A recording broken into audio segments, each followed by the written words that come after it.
C'est près de 12 km qui n'a pas de voie d'accotement sur la route 111 entre le secteur Sullivan et celui de Vassan à Val-d'Or. Yvon Hiergaud n'y comprend rien. À sa connaissance, c'est la seule route de la région ainsi. Bien, j'ai fait la route Val-d'Or, Rouen, Rouen du Parquet La Sarre-Amos et retour à Val-d'Or.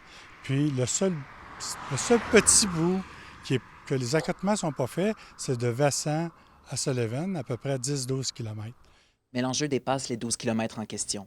Pour des citoyens, il est grand temps que la région aille un circuit de route destiné au cyclotourisme.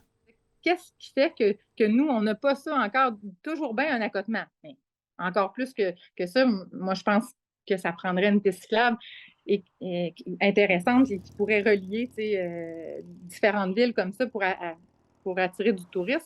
Il y en a dans le coin du Témiscamingue, il y en a à Rouyn-Noranda. Le député d'Abitibi-Est mentionne que le MTQ ne pouvait pas ajouter la voie d'accotement dans les récents travaux de resurfaçage et il insiste que c'est d'abord aux citoyens de porter les projets qui leur tiennent à cœur.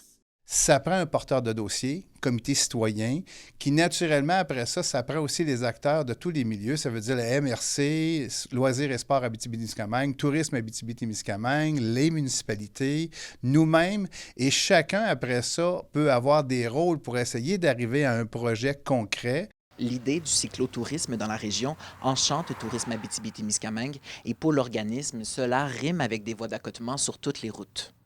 Donc, on a un grand terrain de jeu et on veut le mettre en valeur. Puis une façon de le mettre en valeur, bien, le cyclotourisme, c'est un élément important. Mais pour ça, bien, ça prend des espaces sur le côté des grandes routes pour permettre aux cyclistes là, de faire de grandes tournées. D'ici 2 ans, le MTQ doit mettre en branle des travaux qui sécuriseraient la circulation des cyclistes entre le secteur Sullivan et le secteur Vassan. D'ici là, les sportifs devront prendre leur mal en patience. Félix Blaquière, RNC Nouvelles, Val-d'Or.